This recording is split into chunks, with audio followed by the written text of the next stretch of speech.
नमस्कार, मी बाबा बेलापूरकर. आपण पाहत आहात एकजूट महाराष्ट्र न्यूज. अहिल्यानगर जिल्ह्यातील शेवगाव तालुक्यातील लोळेगाव येथे हनुमान मंदिरात दिनांक 9 एप्रिल 2026 पासून ते दिनांक 16 एप्रिल 2026 पर्यंत अखंड हरिनाम सप्ताह सुरू झाला आहे. त्याचाच एक भाग म्हणून दिनांक 11 एप्रिल रोजी सायंकाळी 8 वाजता हबप रामदास महाराज खेडकर यांची कीर्तन सेवा पार पडली. आजचे संतपूजन म्हणजे हबप रामदास महाराज खेडकर यांचे संतपूजन लोळेगाव येथील आणि शेवगाव पंचक्रोशीतील प्रसिद्ध व्यापारी आणि सामाजिक कार्यकर्ते संदीप शिनगारे यांच्या हस्ते करण्यात आले. आमच्या हाती कीर्तनाचे चलचित्र हाती आले असून आम्ही ते तुम्हाला दाखवित आहोत.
माझी जातीचे मज भेटो कोणी, माझी जातीचे मज भेटो कोणी, आवडीची धनी फेडावया.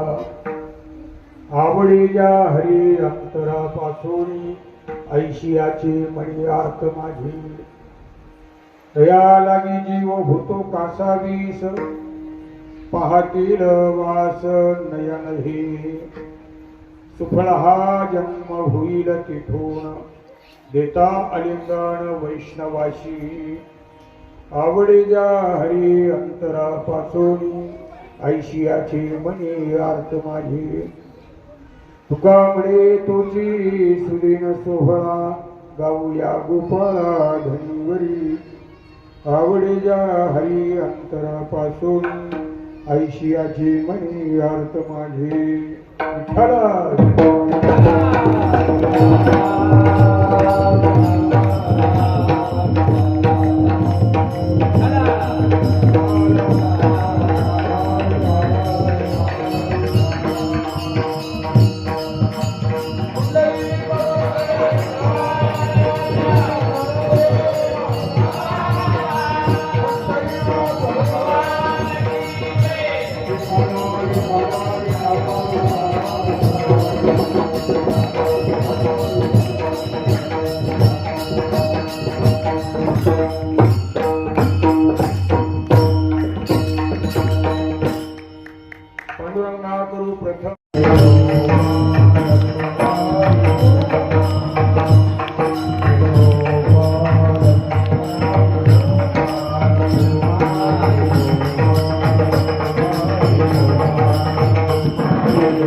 मिस्टरी ओ मिस्टरी इकडे इकडे मिस्टरी इकडे पहा काय उभा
गंगे महाराजांनी पतंगडे मारले.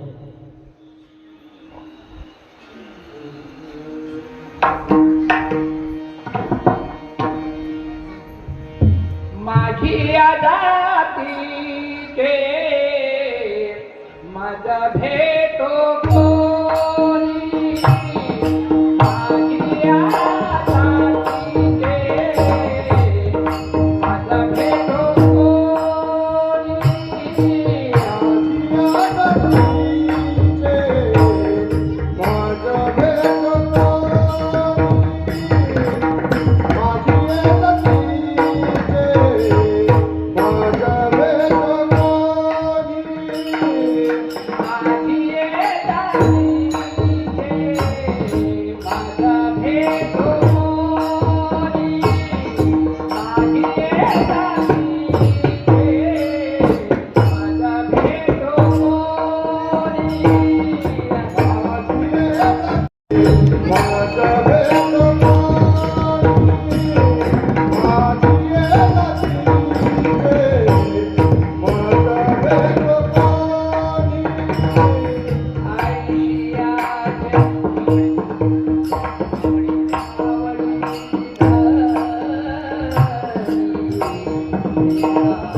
माझी जातीचे मज भेटो कोणी, माझी जातीचे मज भेटो कोणी, आवडीची धनी फेडावया. आवडीच्या हरी अंतरापासून ऐशियाचे मणी आत माझी. तया लागी जीव होतो कासावीस, पाहतील वास नयन हे. सुफळ हा जन्म होईल तिथून, देता अलिंगन वैष्णवाशी. आवडीच्या हरी अंतरापासून ऐशियाचे मनी आर्त माझे. तुकामुळे तोची सुदीन सोहळा, गाऊया गोपाळा धनीवरी. आवडीच्या हरी अंतरापासून ऐशियाचे मनी आर्त माझे.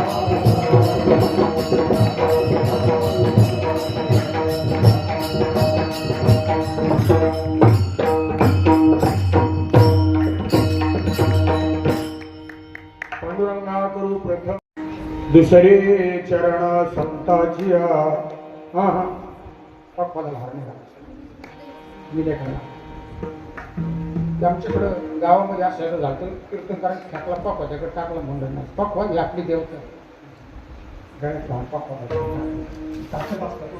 सांगायचं नाही. माझी जातीचे मन भेटो कोणी, आवडीची धनी फेडावया. आवडीच्या हरी अंतरापासून ऐशियाचे मणी आर्त माझे. दया लागी जीव होतो कासावीस, पाहतील वास नयन या. बघ म्हणून झाला. पांडुरंगा करू प्रथम नमन, दुसरे चरण संताजिया. त्यांच्या कृपाधामी कथेचा विस्तारू, बाबाजी सद्गुरु दास तुका. नमो ज्ञानेश्वर नमो ज्ञानेश्वर, निवृत्ती उदारा सोपान देवा. मुक्ताबाई नमो त्रिभुवन पावनी, आद्यत्रय जननी देवांची. नमो सद्गुरु तुकया ज्ञान दीपा, नमो सद्गुरु सच्चिदानंद रूपा. नमो सद्गुरु भक्त कल्याण मूर्ते, नमो सद्गुरु भास्करा पूर्ण कीर्ती. मूलायाग्राय मध्याय मूलमध्याग्र मूर्तये, श्रीनाग्रमूल मध्याय नम पूर्णाय शंभवे. माझी जातीचे मद भेटू आवडीची धरी फेडावया. आवडेजा हरी अंतरापासून ऐशियाचे म्हणे अर्थ माझे. प्रस्तुत सेवेसाठी निवडला भक्त श्रीमंत श्री जगद्गुरु तुकोबरा यांचा 5 चरणाचा आणि आपली आवड व्यक्त करणारा भक्त आहे. तत्पूर्वी थोडासा परिहार महत्वाचा आहे.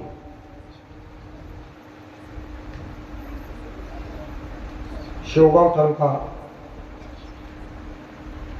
तालुक्यामध्ये असणारी अनेक गावं, त्याच्यामध्ये छोटंसं हे गाव लोळेगाव. त्या लोळेगावमध्ये गेली अनेक वर्ष 62 वर्ष झाली म्हणतात, म्हणजे फार काळ झाला. 62-63वा सप्ताह आहे, म्हणजे जवळजवळ माझ्या जन्माच्या आधी होता. फार दिवस अनेक कीर्तनकार आले आणि गेले त्याच्यात.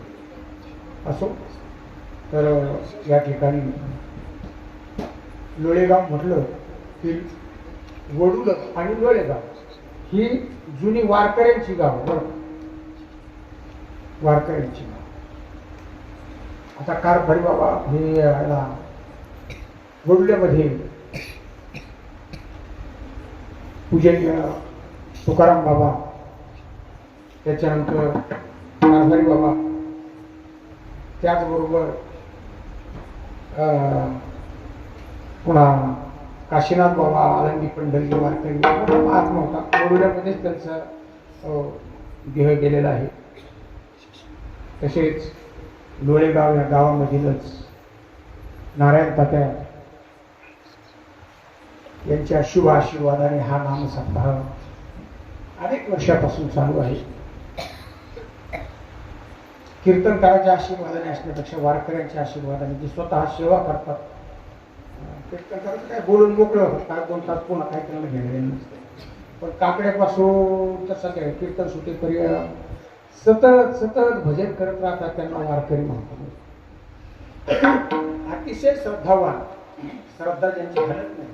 आळंदी पंढरीला गेले तर गंगेवर स्नानाला जाणार, पाठ होईल सकाळी एका वेळा, पण गंगेवर स्नानाला जाणार, दर्शन बारीला लागणार, प्रदक्षिणा करणार आणि भजन करत राहणार. सारखं चालू राहतं. कीर्तनकाराकडे मात्र भेटायला जाऊ नका. पंढरी आळंदीला गेलं तर ते काही प्रदक्षिणेला नसतात ना, गंगे स्नानाला नसतात, कशाला नसतात. गेले का फक्त डायऱ्या उघडतात, बाकी काही नसतं. असं अशा वारकऱ्यांच्या म्हणजे मोठ्या महात्म्याचे जे जीवन जगले, सांगण्यापेक्षा जे जीवन जगले, अशा महात्म्यांच्या आशीर्वादाने हा नाम सप्ताह चालू आहे. सेवेसाठी निवडला भक्त जे मज भेटो आवडीची घरी फेडावया. महाराज आवड व्यक्त करतात, माझ्या जातीचं मला कोणीतरी भेटावं अशी महाराजांची आवड आहे, इच्छा.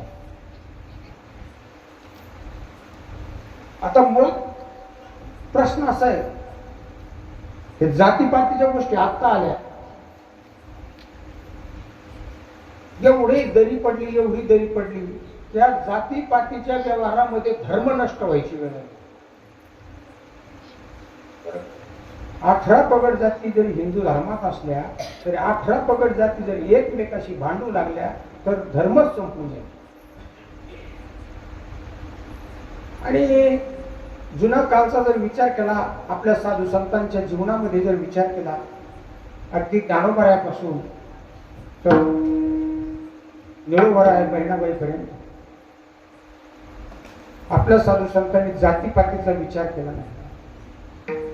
ज्ञानोबरायाच्या जवळ आलेले जे महात्मे होते, चोखोबाराय, सोयराबाई, कर्मा मेळा, चोखामेळ्याचे चिरंजीव, चोखोबारायांचे चिरंजीव कर्मा मेळा, चोखा मेळा वंका जातीचे महार. आता म्हणतात आम्हाला शिव नका, तर हे चांगलं नाही, कारण ज्ञानोबरायांना हे शिवले तर बाकीच्यांचा काही प्रश्नच येत नाही. ज्ञानोबरायांना शिवले म्हणण्यापेक्षा ज्ञानोबरायांनी त्यांना जवळ घेतले.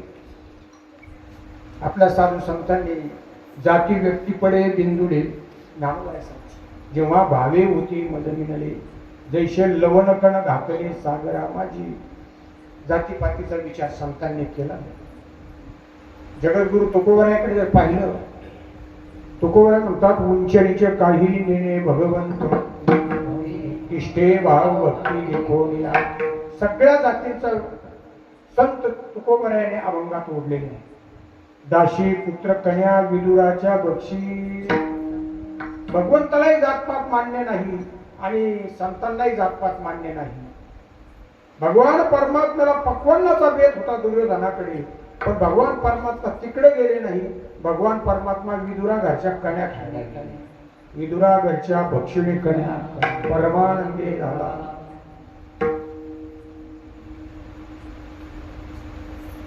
दाशी पुत्र कन्या विदुराच्या भक्षी. दैत्या घरी रक्षी प्रल्हादाशी. प्रल्हाद दैत्य कुळामध्ये जन्माला आहे. महान भगवत भक्त, जातीचा विचार नाही. चर्म रंगू लागे रोहिदास संगे. रोहिदास महाराजांच्या बरोबर चर्म रंगू लागले भगवान परमात्मा. कोणत्याही जातीत असू दे संत. कबीराचे मागे शेरी. वैष्णव चांभार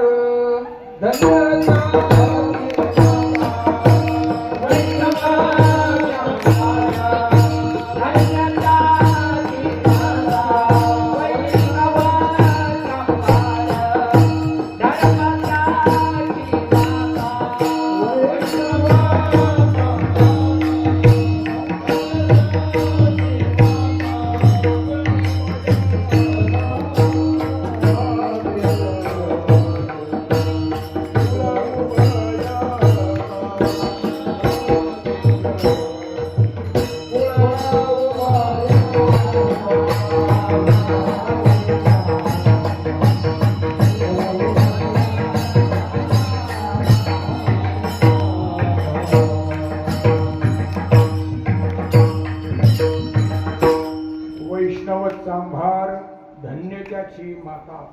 वैष्णव नसेल ब्राह्मण जरी असेल तरी त्याची माता धन्य नाही. सांभार असू द्या पण त्याची माता धन्य आहे. चर्म रंगू लागे रोहिदासा संगे. कबीराच्या मागे शिलेरी. सजन कसया विपुलागे मांस. काय कसई घराण्यामध्ये महात्मे, कोणत्या कोणत्या घराण्यामध्ये यांचे जन्म झाले. म्हणजे आपल्या साधू संतांनी ज्ञानोबरायांनी मिळवली मांदी वैष्णवांची, न ब्राह्मणांची. वैष्णवांची मांदी मिळवली कोणत्याही जातीमध्ये असो. म्हणजे आपल्या साधू संतांनी जातीपातीचा विचार केलेला नाही. यातायाती झाला नारायण.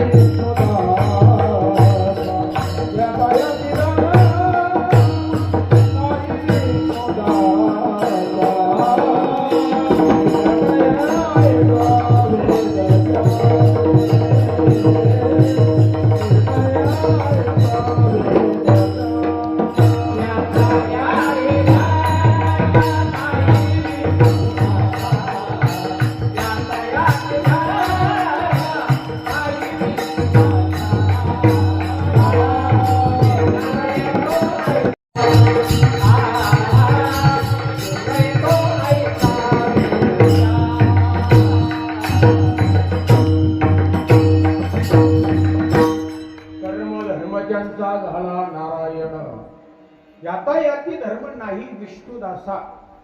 हे मी सांगतो असं नाही. निर्णय ऐसा वेदशास्त्र. वेदशास्त्र सांगते यातायाती धर्म नाही. तुकोबराय म्हणतात वैष्णवाची याती वाणी तो आपण, तो भोगी पतन कुंभपात. जर कोणत्या जातीचा आलाय आपल्या घरी वैष्णव कोणत्या जातीचा असा जर विचार केला तर तो भोगी पतन कुंभपात. त्याला नरकाला जावं लागतं. वैष्णवाची जात विचारायची. ते तुकोबराय सांगतात. तुकोबराय सांगतात ज्याचे मुखी नाम तोची धन्य. तुका म्हणे नाही जाती सवे का. ज्याचे मुखी नाम तोची धन्य. ज्याच्या मुखात नाव आहे तो धन्य आहे. जातीशी काही काम नाही.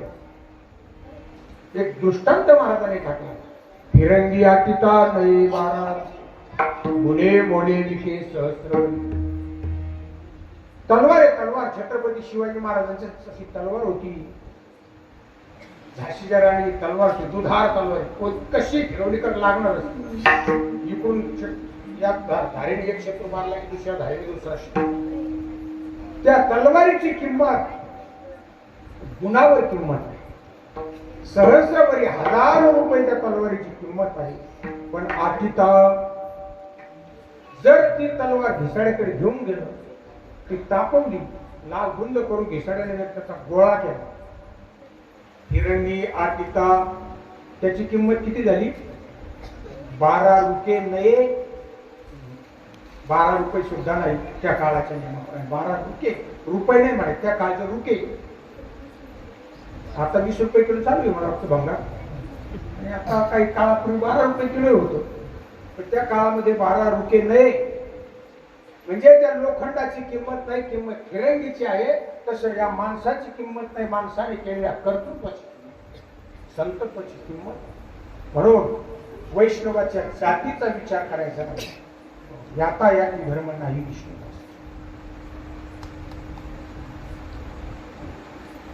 हे तुकोबराय सांगतात. हो, तुकोबराय सांगतात जातीचा विचार करायचा नाही. मग तुकोबराय सांगतात जातीचा विचार करायचा नाही. तुकोबराय काय करतात? माझी जातीचे, मला जाती शब्द व्हायचे आनंद. माझी जातीचे मध भेटो तुम्ही. फक्त लक्ष देऊन ऐकायचं.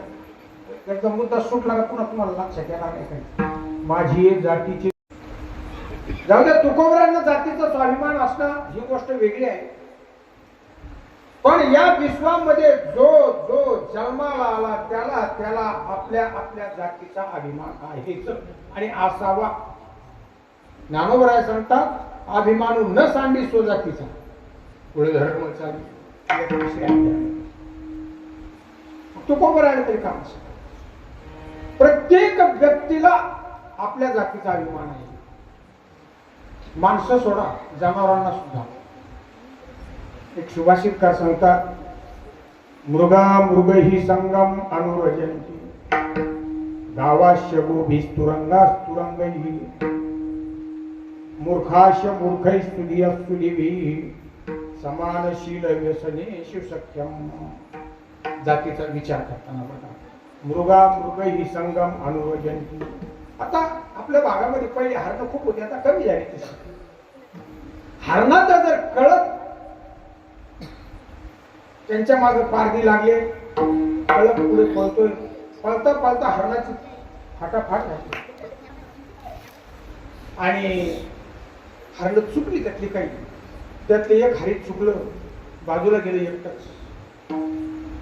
पण एकटं बाजूला गेलेला हरिण हरणाचा कळप शोध येईल का गाईचा कळप शोध येईल? हरणाचा कळप शोध. कारण मृगा मृग ही संगम अनुरोजंती. हरण हरणाच्याच कळपात मिळतात, ती गायीच्या कळपात मिळत नाही. गावा शेगू भीस. एखादी गाय जर चुकली, वनगाया पूर्वी असायचे, त्यातून गाय जर चुकली तर ती गाय वाघाच्या कळपात जाणार नाही, दुसऱ्या कोणाच्याच कळपात जाणार नाही. ती गायीचाच कळप शोधेल. गावाश्य गोभीस तुरंगास तुरंगही.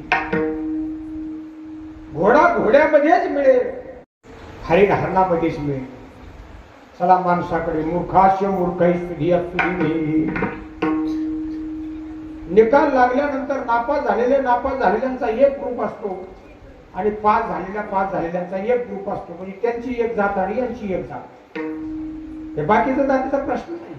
मूर्खाश्य मूर्ख ही गावामध्ये ग्रुप पाहिजे. फक्त आपला पोरगा कोणत्या ग्रुपमध्ये त्याच्यावर आपली लायकी ओळखून घ्यायची. आपला मुलगा काय करणार आहे, ग्रुपवरच सगळं चालतं. जर यांच्या ग्रुपमध्ये असेल, यांच्या ग्रुपमध्ये असेल, नाही यायच्या खालच्या ग्रुपमध्ये, समजायचं आपलं संपले. फार कमवायच्या नादाला लागायचं नाही ते, कारण सगळं तुमच्या देखता उठून टाकणार. काय ठरणार नाही. मूर्खाश्य मूर्खै. मूर्ख मूर्खाच्या कळपामध्ये राहतात, स्तुतिभिः बुद्धिमान बुद्धिमानामध्ये राहतात. समानशील व्यसनेषु सख्यम. ज्यांचं शील समान आहे आणि ज्यांचं व्यसन समान आहे, त्या दोघांची एक जात असते. शील शब्दाचा अर्थ होतो स्वभाव आणि व्यसन शब्दाचा अर्थ होतो दुःख.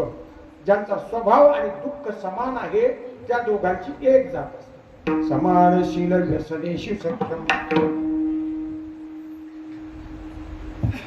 ज्या वेळेला सीता चोरून नेली गेली, प्रभू रामचंद्र हाय सीते म्हणून रडायला लागले. वनांतरी रडे ऐशी पुराणी पवाडे. तुका म्हणे ऋषी रे ऐसा कळो एका गुलाब. रडायला लागला सीते म्हणून. पुढे हनुमंताची भेट झाली, सुग्रीवाची भेट झाली किष्किंधेत आल्यानंतर. हनुमंताच्या भेटीनंतर हनुमंताने सुग्रीवानी यांची जवळीक आणून दिली रामप्रभूची. आणि दोघांचं एवढं ऐक्य झालं, दोघांची दोस्ती झाली. आणि त्या दोघांची दोस्ती होऊन त्यांनी अनेक वाली मारला पहिल्यांदा, नंतर रावणाला मारण्याकरता त्यांनी सहकार्य केलं. तर व्यसनेशी सख्यम, दोघांचं व्यसन म्हणजे दोघांचं दुःख समान होतं. प्रभू रामचंद्राची पत्नी रावणाने पळवली होती, ते दुःख होतं. आणि सुग्रीवाची पत्नी वालीने पळवली होती, ते दुःख होतं. समानशील व्यसनेशी सख्यम म्हणून प्रभू रामचंद्राची आणि सुग्रीवाची एक जात.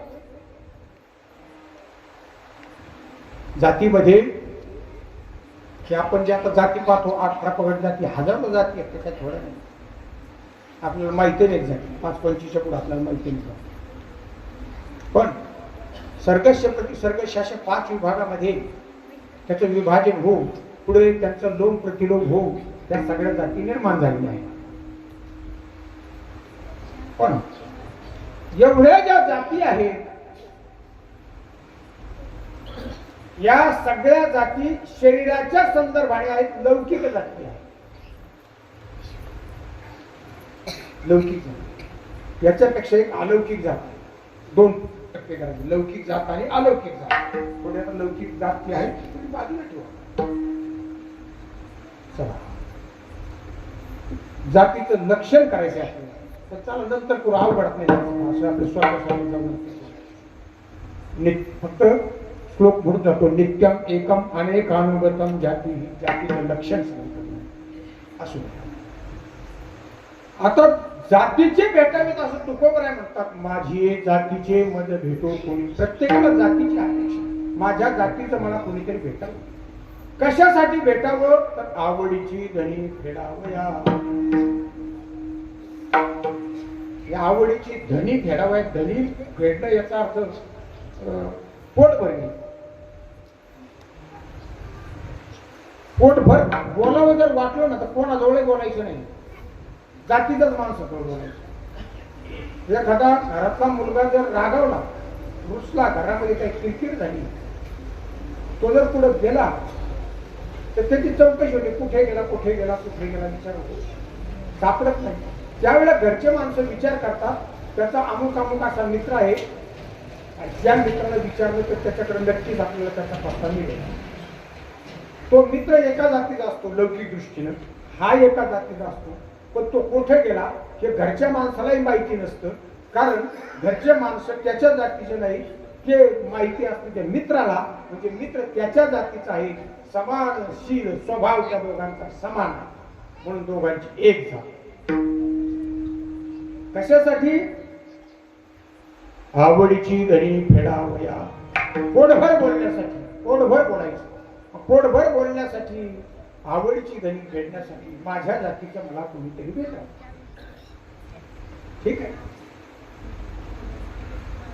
मग आता त्याच्याकरता जातीच लागतं का? हो, जातीच लागतं. दुसऱ्याचं बोलता येत नाही, दुसऱ्याचं नाही बोलत. आता मी जर इथं सुरुवात केली, अपोह विसर्जन या नाम कंठा येचू यशानाम कालू मुठो रशानाम बुद्धा, हे जर सुरुवात झाली, युको आचीपरी संहितायाम विषय, हे जर सुरुवात केली मी, तर तुम्ही म्हणाले काय वेळासारखं काम झालं. कारण हे काय नाही, हे व्याकरणशास्त्र आहे आणि व्याकरण, त्याची ती सूत्र आहे. पण हे कळण्याकरता त्या अधिकाराची माणसं असली पाहिजेत, दुसऱ्याला कळणार नाही. आमची गायक मंडळी जर गायला लागली तर ते गायन ऐकण्याकरता त्यातलं ज्ञान असणारी माणसं असली तर ठीक, नाहीतर येरा झाले उपयोग होत नाही त्याचा. म्हणजे बोललेली गोष्ट, दाखवलेला गुण हा करण्याकरता त्या जातीचा असावा लागतो. म्हणून माझी जातीचे, म्हणून माझ्या जातीला मला कोणते दृष्टांत सांगतो. आद्य शंकराचार्य, जगद्गुरु शंकराचार्य 1200-1300 वर्षापूर्वी ज्यांनी 4 मठ तयार केली. आताचे शंकराचार्य नाही सांगत. ते शंकराचार्य ते भगवंताचे अवतार होते. ज्ञानोबराय तुकोबराय म्हणजे आपण आताचे महाराज नाही, तसे ते शंकराचार्य म्हणजे आताचे शंकराचार्य नाही. त्यांना स्नानाला जाऊन नाही गेलं तरी फार राग येतो. कन्याकुमारी पासून तर हिमालयापर्यंत ज्या वेळेला पायी प्रवास केला शंकराचार्याने, पायी प्रवास करत असताना अनेक द्वैतवादाची खंडन केली, कर्मकांडाची खंडन केली, अनेक भिन्न भिन्न ज्ञानाची खंडन केली, सगळे अद्वैत तत्वज्ञानावर आणून आरूढ केले असे जगद्गुरु शंकर. 8 वर्षात भय विद्या, वयाच्या 8व्या वर्षी 14 विद्या 64 कला संपूर्ण तयार, सगळ्या विद्या जगातल्या पारंगत होते 8व्या वर्षात. 16 कृतवान भाष्य, वयाच्या 16व्या वर्षी त्यांनी गीतेवर पहिलं भाष्य लिहिलं. असे शंकराचार्य बालवयामध्ये प्रचार करत, धर्माचा प्रचार करत फिरत असतात. त्यांना बरेच शिष्य मंडळी मिळाली. त्याच्यामध्ये त्रोटकाचार्य, हस्तमालकाचार्य, सुरेश्वराचार्य असे 2-4 शिष्य महत्वाचे आहेत. फिरता फिरता एका गावी गेले. त्या गावाचं नाव श्रीवल्ली.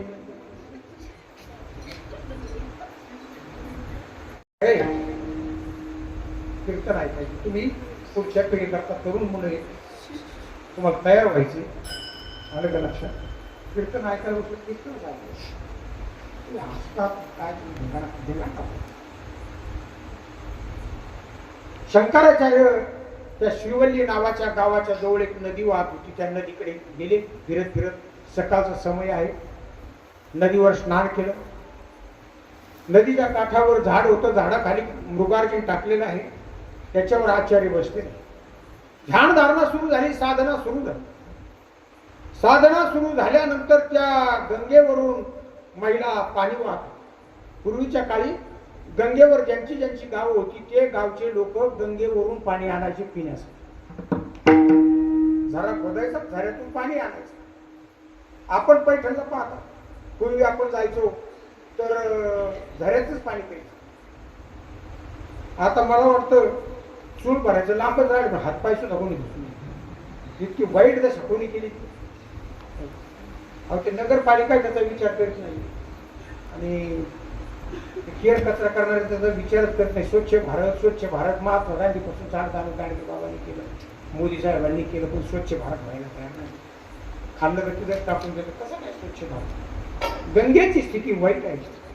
राम महाराजही प्रयत्न करतात, पण काय ते प्रयत्न होत नाही, आहे का नाही? त्यांनी एवढा प्रयत्न केल्यानंतर ते नगरपालिकेने त्याचा विचार करायला पाहिजे ना. ते विचार जाऊ द्या. शुद्ध पाणी त्या गंगेचं त्या महिला वाहत. त्यांनी पाहिलं कर्णवान मुलगा झाडाखाली ध्यानस्थ बसलेला आहे. हा हा म्हणता गावामध्ये वार्ता पसरली. कोणीतरी एक संन्यासी मुलगा आलेला आहे. अतिशय देदीप्यमान तेजस्वी मुलगा आहे. गावातली सगळी प्रतिष्ठित मंडळी जमा झाली. बाकीचाही समाज जमा झाला. म्हणजे चला आपल्याला त्या महात्म्याला गावामध्ये घेऊन यायचं. निघायचं. ते परत गेले. सगळ्यांनी दर्शन घेतलं. मोठा गाव होता.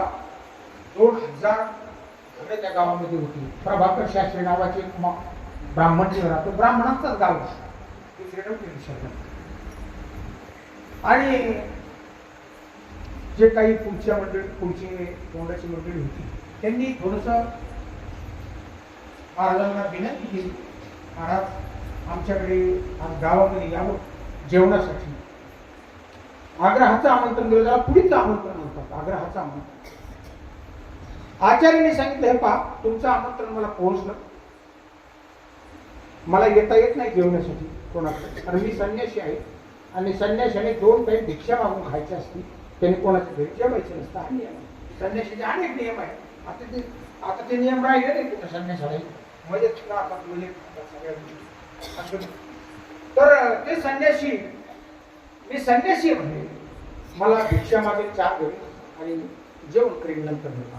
पण गावाची एक गेली. काय वेळ झाली, आचार्य गावात गेले. गावात गेल्यानंतर भिक्षा मागायला लागली. तो गावातल्या सगळ्या लोकांच्या डोक्यात एक विचित्र विचार होता. तिथं ते प्रभाकर शास्त्री होते ना, त्या प्रभाकर शास्त्री एक मुलगा झाला होता आणि तो मुलगा कोणाशी बोलत नसायचा. तर सगळ्या गावात त्याचा असा भाव वाटा होता, हा मुलगा गुंगाय म्हटले, याला ऐकू येत नाही आणि याला बोलता येत नाही, याला काही कळत नाही बोललेलं. 8 वर्षाचा मुलगा, काही समजत नाही म्हणजे. मग म्हटले हा मुलगा आचार्याकडे देऊन टाक, आपल्या काही कामाचा.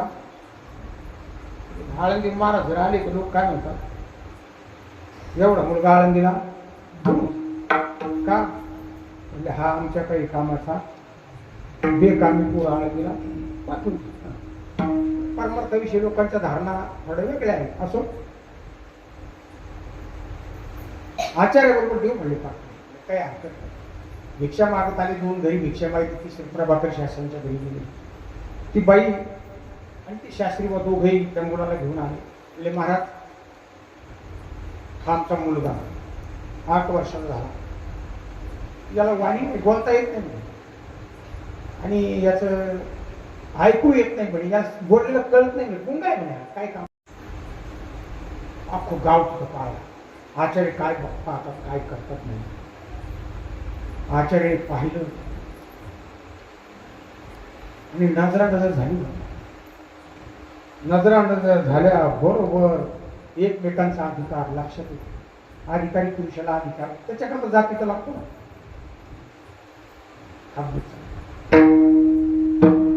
दोघांकडे पाहिल्यानंतर एकमेकांचा महिमा त्यांना कळालेला आहे.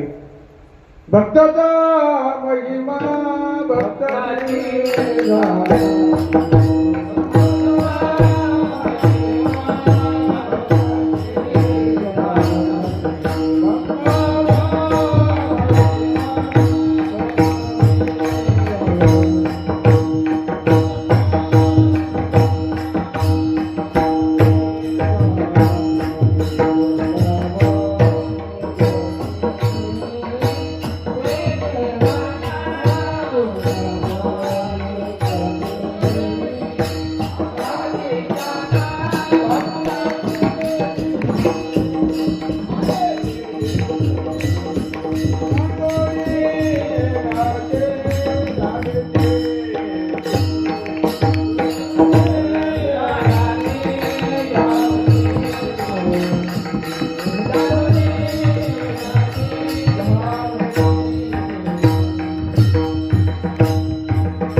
भक्तची जानती दुर्लभया गती अनेकाशी जानोरी नेणते झाले केले सुखे न बोलोने मुखे बोलसाती आभेदुनी भेद राखीला. एकमेकांनी पाहिल्याबरोबर खुणा पटल्याबरोबर आचार्य हसले आणि आचार्याने विचारलं, कस्त्वम शिशो कश्य कुतोशी गंता किन्नाम ते त्वं कुत आगतोषि एतन्मयोक्तं वदचार्वकत्वं मत्प्रीतये प्रीतिविवर्धनोषि. पहिला प्रश्न आचार्य विचारला, कस्त्वं शिशो, हे शिशो त्वं कहा, तू कोण आहेस? कश्य, कोणाचा आहेस? तू कोण आहेस, कोणाचा आहेस? कुतोषि गंता, कुतः गंताशी, तुला कुठे जायचं? किं नाम ते त्वं, तुझं नाव काय आहे? कुत आगतोषि, तू कुठून आलास? हा बारकावे असतात परमार्थामध्ये, सर्वसामान्याच्या लक्षात गोष्टी येत नसतात. अधिकारी चाकरा माणूस जर आला कीर्तन करायला तर माणसं म्हणतो वा वा, पण एखाद्या कीर्तन जर तो अधिकारी करू शकतो. तर ते बारकावे सांगतो. पुढचा जो उत्तरार्ध आचार्य ठरवतो हा फार महत्वाचा. एतन्मयोक्तं वदचार्वकत्वं. अरे आयुष्यभर जी व्यक्ती कोणाशीच बोलली नाही, ज्या व्यक्तीला आचार्य प्रश्न विचारतात, याचा अर्थ त्यांना असं वाटू नये त्या मुलाला की मी कोणाशीच बोललो नाही, आचार्य मला घमेंडीने प्रश्न विचारतात माझ्याशी बोलेल म्हणून. असं त्याला वाटू नये म्हणून आचार्याने पुढला तुकडा टाकला. येतन मयोक्तम वद चार्भकत्व, हे अर्भकत्व वद येतन मया उत्तम. माझ्याकडून हे जे बोललं गेलेलं आहे ते मत्प्रीत हे प्रीती विवर्धनोशी, अहंकाराने नाही, माझ्या प्रीतीला तुझी प्रीती मिळून जाईल म्हणून हे बोललं गेलं. मत्प्रीत हे प्रीती म्हणजे अहंकार त्यातून तुटून घ्या. त्यावेळेला तो मुलगा उत्तर देतो, नाहम मनुष्यो न च देव यक्ष न ब्राह्मण क्षत्रिय वैश्य शूद्राः न ब्रह्मचारी न गृही वनस्तो भिक्षुर न चाहम निजबोध रूपः. जे मुलगा 8 वर्षाचं होईपर्यंत गावात कोणाशीच बोललं नाही ते मुलगा आचार्यापुढे धडाधड बोलायला लागला. नाहम मनुष्य, मी मनुष्य नाही, न च देव यक्ष, मी देव नाही, मी यक्ष नाही, किन्नर नाही. अरे म्हटले पण वर्णामध्ये तू ब्राह्मण क्षत्रिय कोण आहे? न ब्राह्मण क्षत्रिय वैश्य शूद्राः, मी ब्राह्मण नाही, क्षत्रिय नाही, वैश्य नाही, शूद्र नाही. अरे पण आश्रमामध्ये ब्रह्मचारी वानप्रस्थ गृहस्थ कोण आहे? न ब्रह्मचारी न गृही वनस्तो भिक्षुर न चाहम, मी संन्यासी नाही. कोण आहे? निजबोध रूपः, मी तो वासुदेव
शेवटची स्टेप आहे. मी वासुदेव तत्वता निजबोध रूपः. आणि पाठीमागच्या ज्या गोष्टी आहेत, भिक्षुर न चाहम, मी ब्रह्मचारी नाही, मी कोणीच नाही. तुकोबराय सांगतात, काहीच मी नव्हे कोणी ये गावीचा, एकला ठाईचा ठाई, तोच बोध तुकोबरायांच्या देतात. लोक पाहायला लागले, बापरे बोले, कधीच बोलला नाही, आचार्यांच्या समोर बोलायला लागलो. त्यावेळेला सगळ्यांना अशी उत्सुकता वाटली. 2 जण आले पुढे, त्यांनी आचार्यांना सांगितलं, आचार्य त्याला असा प्रश्न विचारा, तुला जर बोलता येत होतं तर 8 वर्ष आमच्याबरोबर का बोलला नाही? त्यावेळेला आचार्य हसले, त्याला हसून विचारलं, बाबा यांचा असा प्रश्न आहे, तू 8 वर्ष यांच्याबरोबर का बोलला नाही? ते म्हणे, त्यांच्याबरोबर बोलण्यासाठी ते माझ्या जातीचे नाही, माझ्या अधिकाराचे नाही. म्हणजे बोललेलं कळण्यासाठी सुद्धा अधिकाराचे असावे लागतात. अनाधिकाऱ्याला चालत नाही हो, असं चालत नाही. परमार्थ नव्हे लेकुरातली गोष्टी मुख्य व्हावा कोटी आणतात.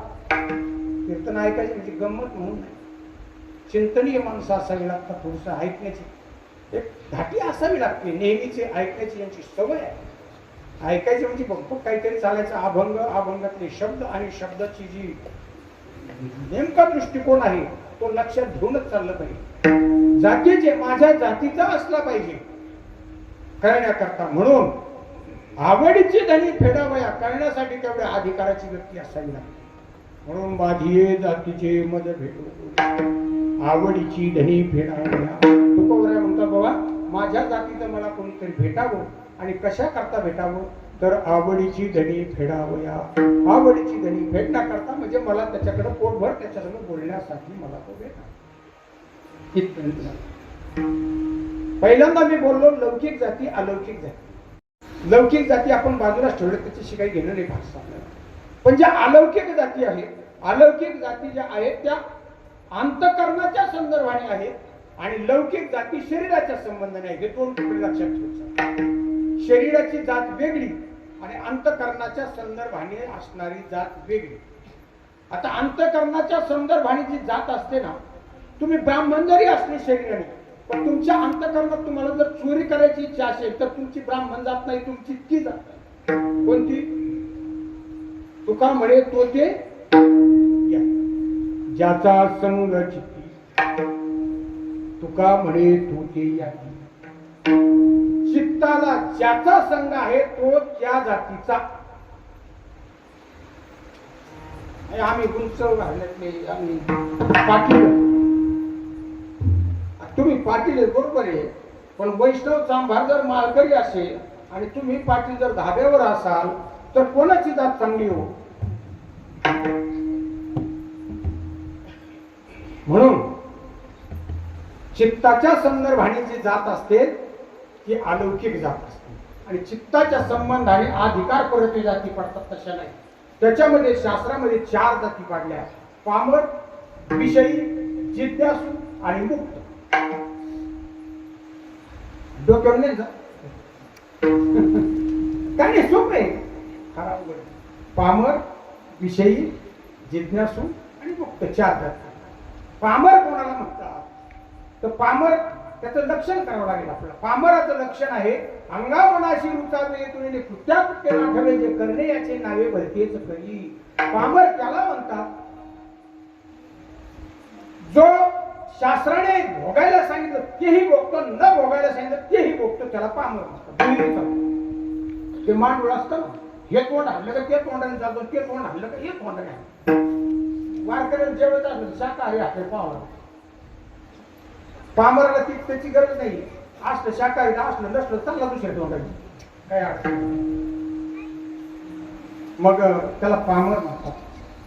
पामर त्याला म्हणतात जो विहित निषिद्ध भोग भोगतो, जो घरी चहा पितो आणि पुन्हा हॉटेलमध्ये चहा पितो.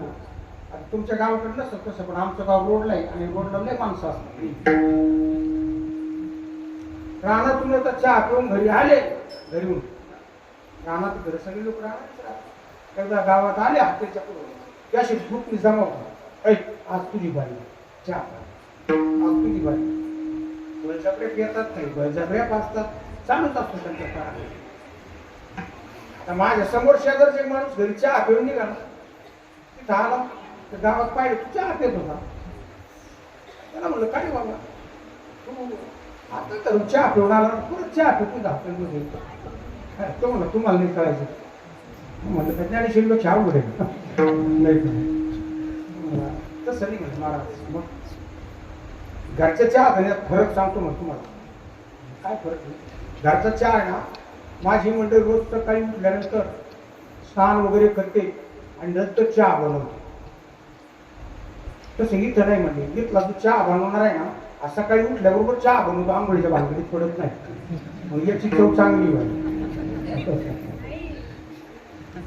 आणि मग एवढाच गुण येतात असं नाही. घरचा तो चहा आहे ना, घरच्या चहाला माझी मंडळी जोर नवीन पत्ती टाकते. ही तर तसं नाही म्हणजे काढून चाळून तीच पत्ती 8 दिवस वापरली. त्याच्यामुळं घरच्या चहाची चव, याची चहाची चव घरच्या चहाला येत नाही. एवढाच गुण नाही, तिसरा गुण आणखी चांगली गुण माहिती आहे बाबा. तो म्हणला मग तिसरा गुण असा आहे म्हणे, घरच्या पैशीला कपाला रोज माझंच तोंड लागतो. इथं तसं नाही, इथं अनेक महात्म्यांचं तोंड लागलेलं असतं. त्याच्यामुळं अशी चव येते. अरे जो घरी खातो दारी खातो त्याला म्हणतात पामर. जो दूधही पितो दुसरंही पितो त्याला म्हणतात पामर. काही सर्वकडे चालतो त्याला पामर म्हणतात. ज्ञानोबराने त्याच्याकरता एक दृष्टांत टाकला. शेळीचे तोंडे शेळीसारखा चरतच राहतो त्याला म्हणतात पामर. पाचही ज्ञानेंद्रियाने सारखा चलत राहतो त्याला म्हणतात पामर. सारखा चलत राहतो. न पाहू नये ते पाहतो, बघू नये ते बघतो, ऐकू नये ते ऐकतो, सगळंच चालतं. संध्याकाळी कीर्तनाला जातो, दुसऱ्या दिवशी जर गावामध्ये तमाशा आला तर तमाशाला जातो, दोन्हीकडे जातो, त्याचं नाव पामर. दोन्हीकडे जातो, त्याचं नाव पामर. शेळीचे तोंडे सैंद चरे, शेळीच्या तोंडासारखा चरत राहतो. घरी जेवून निघाला आणि जर शेवगावला आला, शेवगावला एखादा माणूस भेटला, तो म्हणला चालायचं का वडापाव खायला, लगेच निघून काय काही करत वडापाव नाही आणि काय काय त्याच्यामध्ये काय कोण झालं काय काय शिवाय बोलले वडापावच जीवन जगतात मोठ्या शहरात लोक. याला पामर म्हणतात. शेळी चेणी तोंडे सैंग चरे शेळी जशी सैंग चरते बाकीचे प्राणी असे चरत नाही शेळीच्या. माझ्याकडे आंब्याचे झाड आहेत, भाऊ माहिती घरी आणली तिचे घरी आणले. जर शेरडी पुढे जर आंब्याच्या खाल्या मोडून टाकल्या का तोंड लावणार नाही, खाणारच नाही तिला. पण शेरडी जर सोडलं ना तर उड्या मारून मारून शेंडी आणणार. काय जात त्यांना आंबा आवडतो की नाही आवडतो आंब्याचा पाला काही कळायलाच मार्ग नाही. जर आवडतो म्हणा तर टाकल्यावर खायला पाहिजे, खात नाही. आणि तसे सोडलं तर उड्या मारून खातात, शेंडे आणतात नुसते. काय समजा शेळी शेळी तोंडी शेळी. एका राजाला एक जण अशी कल्पना दिली, म्हणजे राजासाहेब शेळीचं पोट कधी भरतच नाही, खातच राहतो. राजाचे नास कुठे झालं का नक्कीच पहा, परीक्षा करू. मी एक शेरडी आणून देतो म्हणून तुला. ठीक आहे म्हणजे त्याने शेरडी आणून दिली आणि ही शेरडी जो कोणी फुगून आणि त्याला 10 लाखाचं बक्षीस. गावात दौंडी दिली व सगळ्या शहरामध्ये. दौंडी दिल्यानंतर उद्यापासून हे स्कीम राबवली जाईल. सकाळी उठल्याबरोबर एक अतिशय गरीब माणूस रोजच्या रोज कष्ट केल्याशिवाय खायला मिळतो, तो म्हटला सकाळी उठलं पहिला नंबर आपण शेडले फुगायला काय आवड आहे हो द्या 500 रुपये खर्च होईल म्हणजे, पण 10 लाख रुपये जर मिळाले तर आपली कडकी गेला. सकाळी गेल्याबरोबर राजेसाहेब म्हटले मी शेळीला फुगून आणतो. म्हणजे काही हरकत नाही घेऊन. दिवसभर एवढा चारा घातला त्यांनी, हिरवा वाळा पेंड जेवढं घालता येईल तेवढा चारा घातला. आणि मग आलो संध्याकाळी शेळी कच झोपली. पहा म्हणे राजेसाहेब शेळी कसं काय केली. तसं नाही परीक्षेत उतरायला पाहिजे. फुगली म्हणून सांगत नाही. एखादा विद्यार्थी गेला मी रात्रंदिवस अभ्यास केला, रात्रंदिवस अभ्यास केला म्हणून तुला मार्क मिळणार नाही, तुला पेपर लिहावा लागेल, परीक्षेत उत्तीर्ण झाला पाहिजे. पडले ठीक आहे घ्या परीक्षा. आपल्या सेवकाला बोलावलं राजाने, जाणे म्हणजे ती घासाची पेटी घेऊन ये म्हटले. ठेवली त्यांची घासाची पेटी आणली समोर धरली. धरल्या बरोबर शेडीने लगेच लचका मारला. मारल्याबरोबर राजाने सांगितलं शिर्डी फुगली नाही. शेळीचे नाही तोंडे शेंगाचे. कितीही खाल्लं तरी पुढं आणखी थोडस काही प्यायलं का बसलाच जेवायला. कितीही प्याला. पुन्हा एखादा म्हणला नाही नाही एवढी छोटीशी बाटली काय हरकत नाही, बसलाच सैंगच रे. त्याला म्हणतात पामर. नाही फुगली शेळी. दुसऱ्या दिवशी दुसरा आला, तिसऱ्या दिवशी तिसरा आला. आठवडा गेला. आठवडाभर शिर्डी अशी किडकिडी शिर्डी, पण आठवड्यामध्ये चांगली मजबूत झाली शिर्डी. शिर्डीने विचार केला कधी आपल्याला एवढं खायला मिळालं नाही. त्या गावकऱ्यांनी काय सप्ताह सुरू केलाय का काय का म्हणजे रोजच पकडण्याचा बेत नाही. शिर्डीनं काय केलं. आठवडा झाला शिर्डी चांगली. शिर्डी फुगत नाही, परीक्षेत उतरत नाही. एक जणांनी विचार केला म्हणजे शेड फुगतच नसतं. आणि यांना आहे ना नीतीनं पेपर दिलेले चालतच नाही, यांना पासच व्हायचे फक्त ना. पाप करून का व्हायना कसं व्हायना फक्त पास होण्याशी मतलब आला. रायसाहेब शेड्डी मी फुगून आणतो. अरे तू काय आणतो म्हणे आठवडा गेला म्हणे या काळाने फुगली तू काय. तुम्हाला बाकीचं काय करायची 5 झालं म्हणजे बास ना.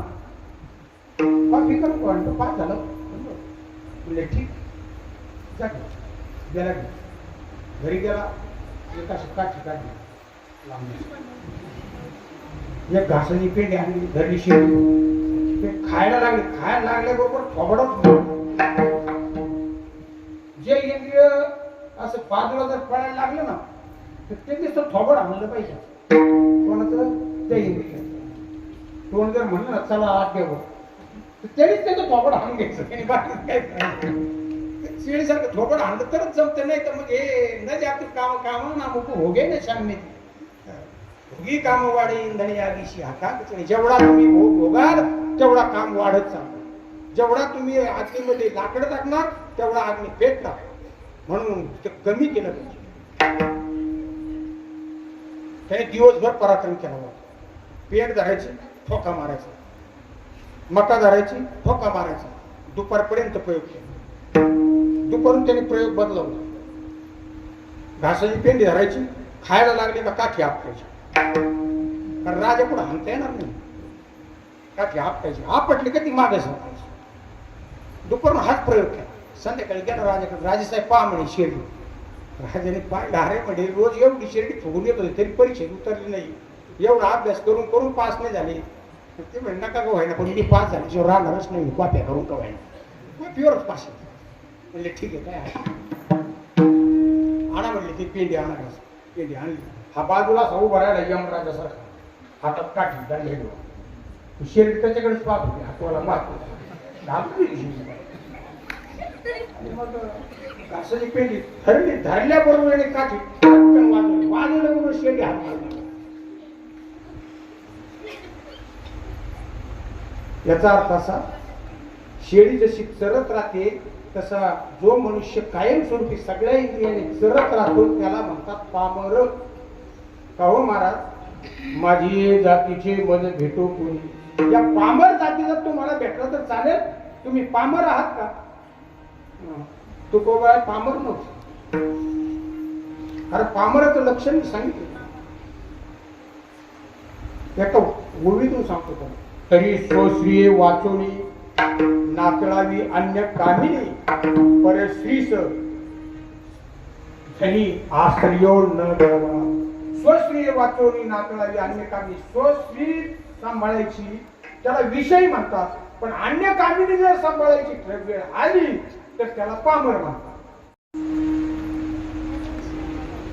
परावियानारी माऊली समान परधनी बाटोलेली म्हणा जीवित होते तृणा समान स्वामी काजीदार शिव महोदया मग परश्री माते समान वाटते तो पामर नाही पण परश्री ज्याला माते समान वाटत नाही तो पामर मग तुकोबरायाकडे जेव्हा परश्री विषय लोभाने गेली त्यावेळेला तुकोबरायाने जे उद्गार काढले ते पामराचे उद्गार नव्हते जाई हो तू मागे न करी सायास आंबे विष्णुदास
पामर हा शब्द नाही वापरू शकत पामर विशिष्ट आणि निश्चित दोन्ही भोग विहित निश्चित भोगतो तो पामर असतो तुकोबराय पामर नव्हतो चला दुसरी जात चित्ताच्या संघाने जातो सांगतो दुसरी जात आहे विषयी विषयी पुरुष जो असतो तो उत्कृष्ट विषयी निकृष्ट विषयी स्वर्ग भोग भोगणारे उत्कृष्ट खाल्ले भोग भोगणारे निकृष्ट तुकोबराय विषय होते का? विषय नव्हते. कारण तुकोबराय सांगतात ब्रह्मादिक पदे दुःखाची शिराणी केली जडोदेशी उत्कृष्ट भोगही नको आणि काय दिला ठेवा आम्हा विठ्ठलची व्हावा सोने रूपे आम्हा मृत्तिके समान. इथेही भोग नको, विहितही नको, स्वर्गातही नको, कोणतेच नको. म्हणजे तुकोबराय विषयी नव्हते. चला, चित्ताच्या संघाने 2 जाती सुटल्या. तिसरी जात जिज्ञासू. तुकोबराय जिज्ञासू नव्हती. कारण जिज्ञासूला जागोजागी उपदेश तुकोबरायाने केलेला आहे. काळ सारावा चिंतन एकांतवासी गंगा स्नाने देवाच्या पूजने प्रदक्षिणा पुरुषीची. हा जिज्ञासूला केलेला उपदेश आहे. जिज्ञासूला उपदेश करू शकत नाही. गुरुजी विद्यार्थ्यांना उपदेश करतात, विद्यार्थी विद्यार्थ्यांना नाही. म्हणून तुकोबराय जिज्ञासू नव्हते. चला, त्याच्या पुढे मुक्त जात आली चित्ताच्या संघाने. तुकोबराय तुम्ही मुक्त जातीचे आहात का? तुम्हाला मुक्ताची भेट व्हावी वाटते का? तुकोबराय मुक्त मुक्त काय घेऊन बसते? मुक्तामध्ये 5 प्रकारची मुक्ती. तुम्ही म्हणाले तुकडे पडत चालले, तुकडे जर पडत चालले का जड जातात. म्हणजे तसं काही फक्त लक्ष देत राहत काही म्हणा. कृष्णाभोगी 5 प्रकारची ज्ञानी समजतात मुक्त. कृष्णाभोगी, शुकस्त्यागी, राज्ञव, जनक, राघव, वशिष्ठ, कर्म करताच, पंचेते ध्यानिनः समान. कृष्ण भोगी, कृष्ण मुक्त पुरुष आहे. पण बाह्य प्रवृत्ती भोगी. सुखस त्यागी, सुख मुक्त पुरुष आहे. बाह्य प्रवृत्ती त्यागी. दोघं एका अधिकाराचे आहेत, पण बाह्य प्रवृत्ती दोघांची एक नाही, भिन्न भिन्न आहे. राघव, जनक, राघव, जनक राजा आणि प्रभू रामचंद्र दोघेही त्याच अधिकाराचे मुक्त. पण बाहेरची स्थिती भोगी नाही, त्यागी नाही, राज्य करण्याची वृत्ती आहे. वशिष्ठ कर्म करताचे, वशिष्ठ त्याच अधिकाराचा मुक्त आहे, पण तो कर्मकांडी आहे, चौघातही तो मोडत नाही. याच्यामध्ये कोणता मुक्त तुम्हाला हवा? तो कोबऱ्यामध्ये याचा कोणताच मुक्त आम्हाला चालत नाही. तो माझ्या जातीचा नाही. म्हणजे कसं काय? अहो म्हटलं तुकोबराय कर्मकांडी नव्हते, तुकोबराय राजेही नव्हते, तुकोबराय भोगी नव्हते, म्हणजे काहीच त्यांच्यामध्ये नाही. मग तुकोबराय म्हणतात माझ्या जातीचा तो आहे जो भजन करतो. म्हणजे कशावरून? तुकोबरायाने वाक्यशेषामध्ये अभंगाच्या शेवटच्या चरणाला सांगितलेलं आहे. तुका म्हणे तोच सुधीर सोहळा गाऊ या गोपाळा धनीवरी. गोपाळाला धनीवर गाऊ, पोट भरेपर्यंत गाऊ. म्हणजे भगवंताचं भजन करू. भगवंताचा भजन करणारा मुक्त माझ्या जातीचा आहे. भजन करणाऱ्याची. म्हणून महाराज म्हणतात भजन करणारा मुक्त महात्मा जर असेल तो तो माझ्या जातीचा आहे. आणि असा मला भेटावा ही महाराजांची आवड आहे. माझी जातीचे मज भेटो आवडीची धनी फेडा. आवडीची धनी फेडण्यासाठी. ठीक आहे. आवडीची धनी फेडण्यासाठी, बोलण्यासाठी आपल्या जातीचा असावं लागतं. दुसऱ्या जातीचं तर बोलणं कळत नाही. करणार तो दृष्टांत सांगतो म्हणजे आणखी लक्षात दृष्टांताने बरं.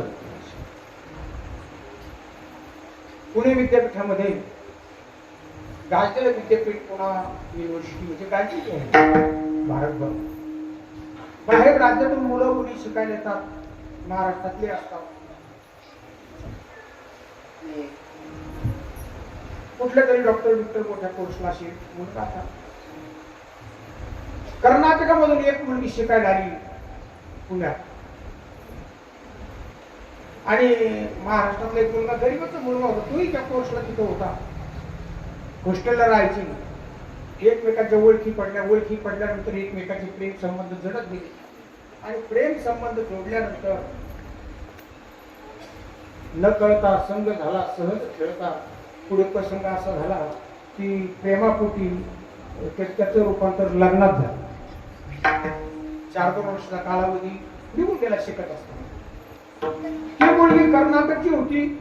तिथं महाराष्ट्रात आल्यामुळे तिला जी आधी मराठी येत होती. सगळी मराठी नव्हती येत, पण कामापुरती मराठी येत होती. जेमतेम मराठी. हाय तिच्या सहवासात राहिल्यामुळे बोलणं याला थोडी कर्नाटकी कानडी भाषा. यांनी काही पुढे ब्राह्मणाकडे गेले नाही, पत्रिका पाहिली नाही, यांनी पुळे पाहिलं नाही, जाते पाहिली नाही, काहीच पाहिलं नाही. प्रेम संबंध जोडला आणि लग्न घ्या. तर लग्न झाल्यानंतर जोडीनं दोघे घरी आले. घरी आल्यानंतर आई बापाने पाहिलं, अरे म्हणजे हे काय नाही, मी लग्न करून आलो. कुठलीही मुलगी म्हणजे कर्नाटकची. तुमच्या ओळखी कुठं जाणार? विद्यापीठात. म्हणजे हेच खेळ करता का विद्यापीठात? म्हणजे जे असेल ते म्हणून लग्न करून आलं. अरे पण करायला तरी ना, पण आम्हाला कळवलंच. ते कळवायला एवढं वेळच नको. चांगले मला वाटतं जमान्यात बरं आहे. खर्च नको, काही नको, काही नको. आपलं केलं की काही जाऊ द्या. आपला मुद्दा वेगळा आहे. पुढे पंचमीचा सण आला. ती गेली पंचमीच्या सणाला माया. आता पूर्वीचा काळ कोणची वगैरे सोय नव्हती. 8-15 दिवस राहिली. हा बाबा काय न्यायला म्हणजे आणायला गेला नाही तो. तिने एक पत्र पाठवलं. 15 पैशाचं पत्र असेल पूर्वी शाळेत आता जुन्या माणसाला माहिती. तिने पत्र पाठवलं. त्या पत्रामध्ये सांगितलं, ज्या वेळेला तुम्ही मला न्यायला याल ना, ते येत असताना 32 हत्ती घेऊन या. किती? 32 हत्ती.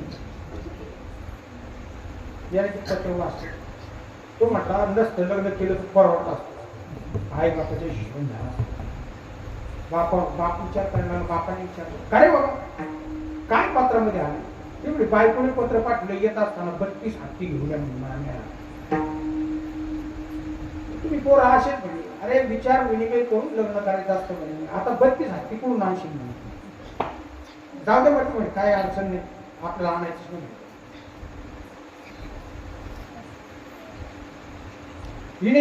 याने इकडून एक पत्र लिहिलं. म्हटलं, हे पहा, मी काय तुला आणायला येणार नाही. तुला जी इच्छा झाली ती घे म्हणे. कारण 32 हत्ती माझी गरिबी म्हणे. माझ्याकडे शेरडात 5-6 आहेत. एक खंडीभर शेरडा सुद्धा नाही म्हणे. हत्ती कुठून आणायची म्हणे एवढं. तुला येऊ वाटलं तर येते, येऊ नको म्हणे. पण यायचं असलं ना, ते येत असताना म्हणजे करवत काठी धोतर जोडा घेऊन ये. पहिले ते पत्र वाचलं, करवत काठी धोतर जोडा घेऊन या. करवत काठी हे शब्द तिला माहिती नाही. धोतर जोडा तिला काय माहिती नाही. करवत काठी म्हणजे कोणतं काठाचा धोतर. तिने विचार केला, करवतीची काठी तिथे तर कमी आहे का महाराष्ट्रात? इथून बरोबर आली इकडे नांदायला. पोच केली, बाप दिवशी गेला. मालकाने तिला विचार.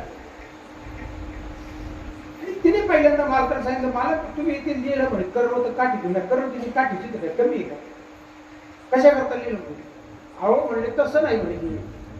त्याने बायकोने सांगितलं, तसं नाही, करवत काठी नाही सांगितलं तुला, करवत काठी धोतर जोडा सांगितलं. मग ते धोतर दाखवलं वडिलाचं. त्या धोतरचं काठ येत ना, त्याला करवत काठी धोतर जोडा. असं होय म्हणे, मला कळालंच नाही. कळलंच कसं, दाखीत असं. आणि मग पुन्हा त्याने विचारलं, काय म्हणे तू त्या पत्रामध्ये हुशार गेलं 32 हत्ती घेऊन ये म्हणे. तुला माहित नाही का आपली परिस्थिती कशी? 10-12 पत्ते टाकले त्या पत्र्यात आपण राहतो. 5-6 पत्ते शेरडाला येते. 5-6 शेरडा. गाय सुद्धा आपल्या दारात नाही. बरं, एखादा हत्ती कसा आहे केला असता भाड्याने का व्हायचं. 32 एकाच गायचे. अहो बरी 32 हत्ती म्हणजे काय कळतं तुम्हाला? म्हणजे काय? मग तिने ते दिवा होता तिथं. पूर्वी घरामध्ये दिवे लावायचे ना, चिमण्या वगैरे अशा. तो दिवा घेतला. याला आमच्या कर्नाटकी कानडी भाषेत बत्ती म्हणतात. नाही बत्ती असं. आणि कापसाला हत्ती म्हणतात. आमच्याकडे कापूस पिकत नाही म्हणे तिकडं. म्हणून मी सांगितलं की त्या बत्ती करता म्हणजे त्या दिव्या करता, वात करण्याकरता हत्ती घेऊन या म्हणजे कापूस घेऊन यायला सांगितलं म्हणून तुम्हाला. असं म्हणजे मला कळलंच नाही. Thank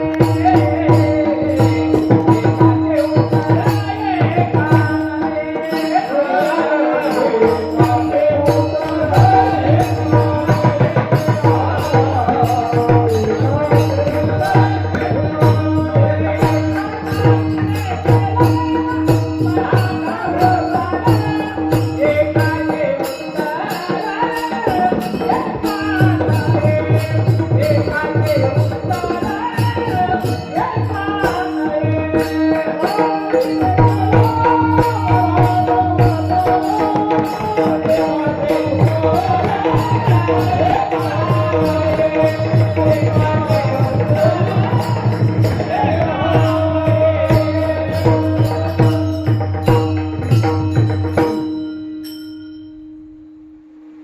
कानडीने केला मराठा प्रकार एकाचे उत्तर एका नाही.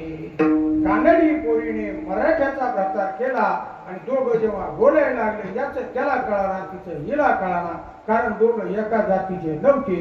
कळण्याकरता बोलण्याकरता एका जातीचं असावं लागतं. म्हणून महाराज म्हणतात पोटभर बोलण्याकरता माझी जातीचे मध्ये भेटू आवडीची धनी फेडावया. पोटभर बोलण्याकरता माझ्या जातीचं मला कोणीतरी वा.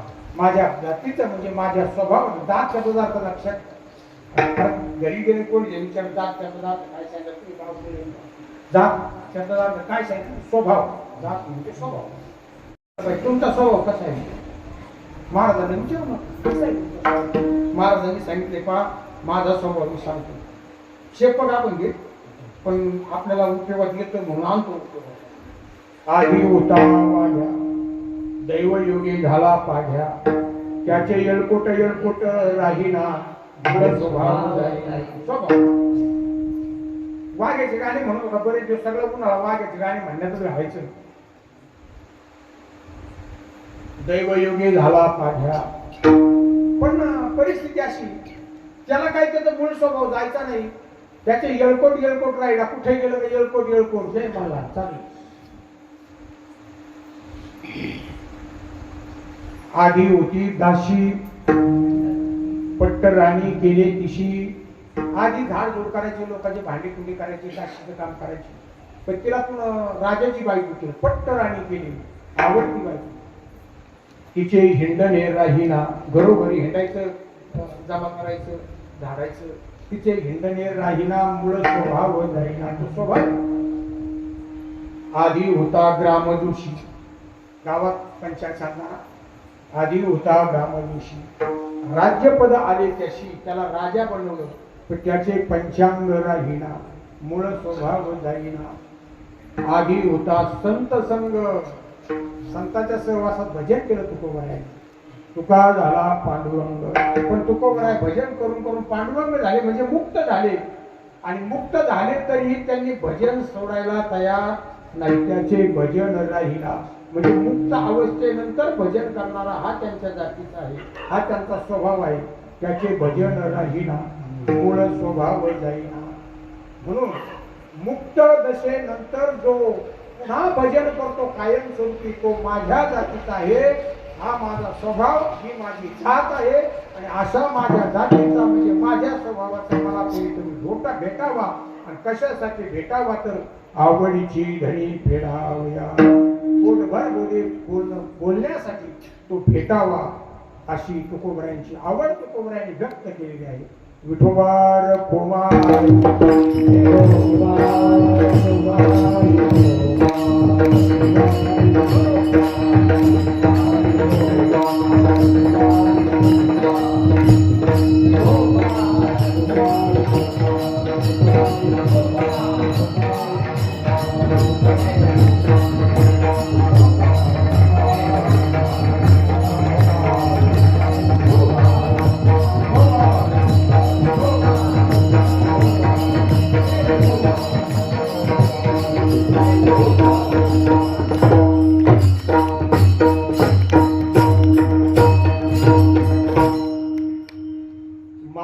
जातीचे मज भेटो कोणी. माझ्या जातीचं मला कोणीतरी भेटावं कशासाठी तर आवडीची धनी फेडावया. पोटभर बोलण्यासाठी. त्या जात शब्दावर आणखी फार विचार मांडता येईल आपल्याला. मी पहिल्यांदा श्लोक म्हणून गेलो नित्यम एकम अनेक अनुगतम. जे नित्य असते एक असते आणि अनेक अनुगत असते त्याला जात म्हणतात. काय होतं अवघड सांगायला लागलं तर मलाच भीती वाटते अवघड नाही कळलं लोक काय नाही कळलं. प्रयत्न करतो ते म्हणजे सोपं करण्याचे. जे नित्य असते एक असते आणि अनेक अनुगत असते त्याला जात असं म्हणतात. उदाहरणार्थ ब्राह्मण ही एक जात आहे. ब्राह्मणत्व ब्राह्मणाच्या ठिकाणी असणारा ब्राह्मण एक व्यक्ती किंवा 10 व्यक्ती आल्या ब्राह्मणाच्याच आहेत 10 तर 10 व्यक्तीच्या ठिकाणी एकाच्या ठिकाणी ब्राह्मणत्व आहे दुसऱ्याच्या ठिकाणी असं आहे का? 10 जणात ब्राह्मणत्व आहे. अनेक अनुगतम म्हणजे अनेकाच्या ठिकाणी ती राहते. एकम एकच असते. सगळ्याच्या ठिकाणी एकच ब्राह्मणत्व दुसरं ब्राह्मणत्व एक नित्यम ते नित्य आहे. प्रभू रामचंद्राच्या काळात ब्राह्मण वेगळे होते, ब्राह्मणाचे काही ब्राह्मणत्व होतं आणि या काळामध्ये ब्राह्मणाच्या ठिकाणी ब्राह्मणत्व नाही असं काही आहे का? नित्यम त्या काळात ज्या ब्राह्मणाच्या ठिकाणी जे ब्राह्मणत्व होतं ते या काळातही आहे. म्हणजे नित्यम एकम अनेकानुगतम याला म्हणतात जाती. अशी जाती महाराज म्हणतात माझ्या जातीचे म्हणजे माझ्या स्वभावाचे मला कोणीतरी भेटावे, आवडीचे धणी फेडावया, आवडीची धणी फेडण्यासाठी भेटावे. हो महाराज असं कोण आहे तुमच्या जातीचे एवढं सांगा तरी भया मला. तर अभंगाचे ते दुसऱ्या चरणामध्ये सांगतात. आवडे गा हरी अंतरा पासोनी. आवडे गा हरी अंतरा पासोनी. आवडे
ते माझ्या जातीचे आहे.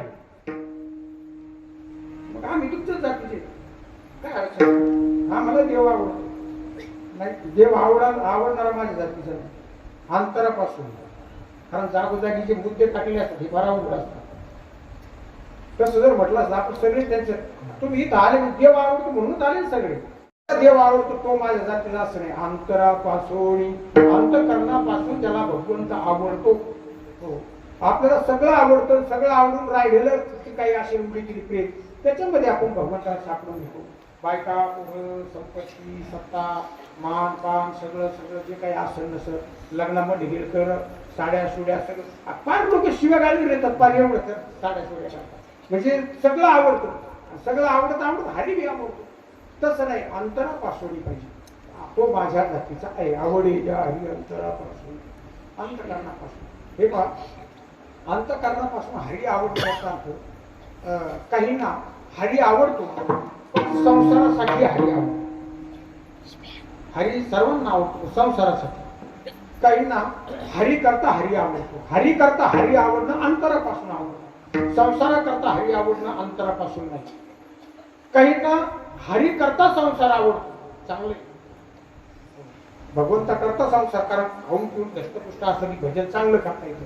म्हणून भगवंत करता संसार आवडणं, संसारा करता भगवंत आवडणं, भगवंत करता भगवंत आवडणं आणि संसारा करता संसार आवडणं. संसारा करता संसार ज्याला आवडतो तो अतिनीच. संसारा करता भगवंत आवडतो त्याच्यापेक्षा बरा. आणि भगवंत करता संसार आवडतो तो त्याच्यापेक्षा चांगला. आणि भगवंता करता भगवंत आवडतो देवाची या चाडे आळवावे देवा तो एकदम उत्तम. त्याला म्हणतात अंतरापासून. आपल्याला हरी आवडत नाही. आपल्याला हरी आवडत सांगतो जात थोडस काय. आता सत्यनारायण माणूस घालतो लग्न झाल्यावर. मग सत्यनारायण घालतो माणूस मग देव आवडल्याशिवाय घालतो का? हरी आवडतोच ना. कोण सत्यनारायण? प्रत्येकाच्या घरी सत्यनारायण होतो पण देव आवडतो म्हणूनच कोण. पण त्या सत्यनारायणाची स्थिती अशी आहे ब्राह्मण ज्या वेळेला सांगतो अमुक अमुक तारखेला सत्यनारायण ती तारीख ठरते आणि मग ब्राह्मण ते 5 सुपाऱ्या 5 वाट्या 5 खारका त्या सगळं लिहून देतो आणि लिहून दिल्यानंतर मग हा यादी घेऊन दुकानात जातो आणि दुकानात गेल्यानंतर ती यादी घेतो.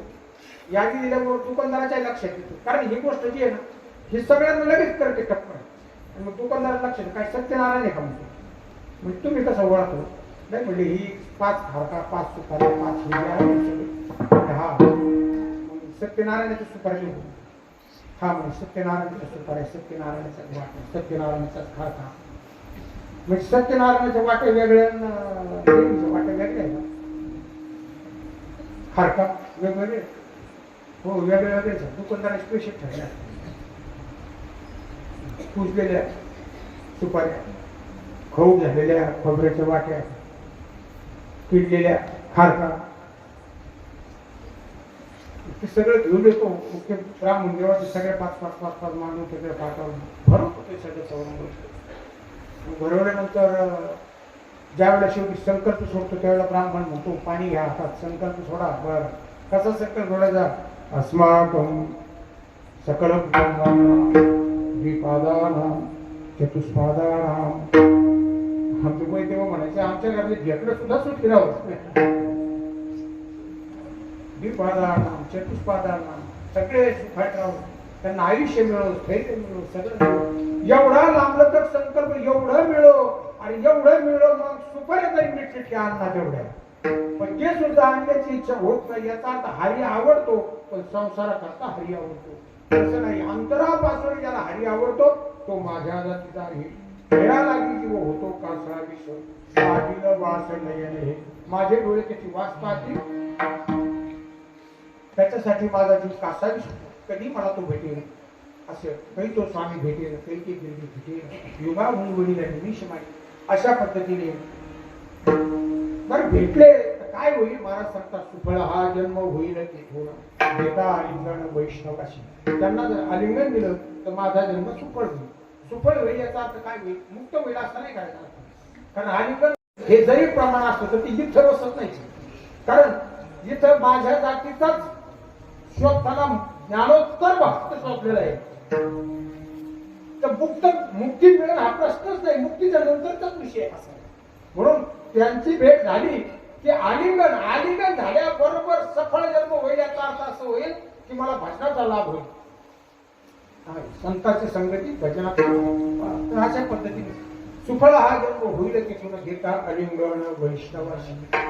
तुका म्हणे तोच सुदीन सोहळा चकारात्मक सांगतात तोच माझ्या जीवनात सुदीन आहे तोच माझ्या जीवनात सोहळा आहे. गाऊ या गोपाळा धडीवरी पोट भरेपर्यंत भगवंताचं भजन करू. तोच सुदीन आणि तोच सोहळा. तो एकाच दिवशी एकाच क्षणाला तोच सुदीन आणि तोच सोहळा. कधी असं घडत नाही. कधी सोहळा असतो तर सुदीन होत नाही. सुदीन असतो तर सोहळा होत नाही. कधी असं घडतं सुदीनही नसतो आणि सोहळाही नसतो. कधी असं असतं सुदीनासह सोहळाही असतो. तोच सुदीन सोहळा दोन्ही गोष्टी घडतात. एवढा मोठा लग्नाचा सोहळा झाला. काय लोक वर्णन करू लागले काय लग्न झालं त्यांनी स्वतःच्या लग्न काय लग्न झालं या लग्नच नाही पाहिजे कधीच. त्यांनी मांड्याचं जेवण केलं. कमीत कमी 3000 लोक जेवण होते. मांडे आणि आंब्याचा रस असा 3000 लोकांचा रस म्हणजे जस काय घरच्या 2 पाहुण्याला रस केला असता पाहिजे. भजे कुरडई पापड की आमटी आपल्या घरच्यासारखी आमटी दाखवण्या लग्न. मग असं लग्न झालं एवढा थाटामाटामध्ये लोक सगळे वर्णन करू वा वा काय लग्न म्हणजे काय सोहळा झाला लग्नाचा. आणि योगायोग होऊ नये. लग्न लागलं वऱ्हाड निघालं वऱ्हाड पुढं गेलं काही मागं राहिलं त्याच्यामध्ये नवरदेव नवरीची गाडी निघाली आणि योगायोगाने वऱ्हाडाची एक गाडी पालखी झाली. सोहळा झाला का सुदीने. सोहळा झाला असता तरी सुदीन नाही. म्हणजे कधी सोहळा असतो पण सुदीन नसतो सगळंच नाही झालं. कधी सुदीन असतो सोहळा नसतो वगैरे वगैरे. पण इथं असं नाही. तुका म्हणे तोच सुदीन सोहळा तोच सुदीन आहे तोच सोहळा आहे.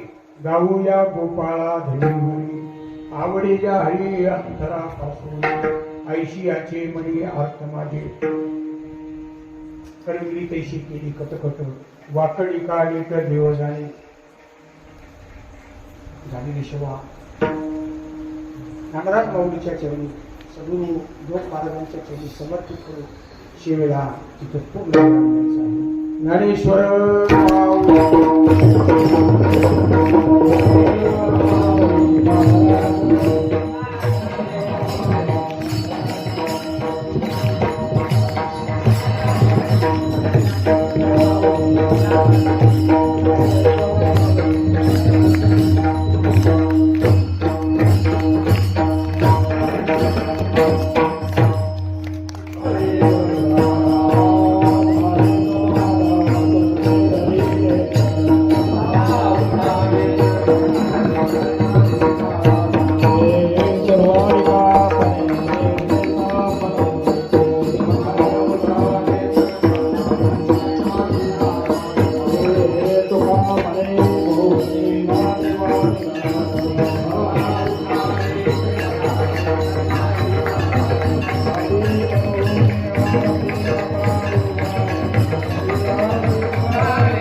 Thank you.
पंढरीचा वार करी सत्संगे सर्व काळ अखंड प्रेमाचा विनोद गंगा भागे कल्पाविषयी व्हावे तया माझे असकाय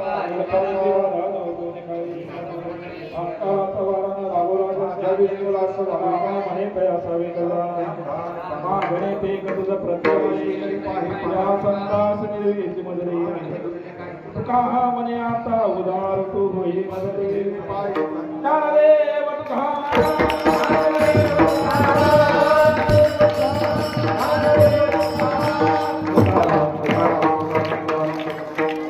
सर्व तुर्तास एवढेच.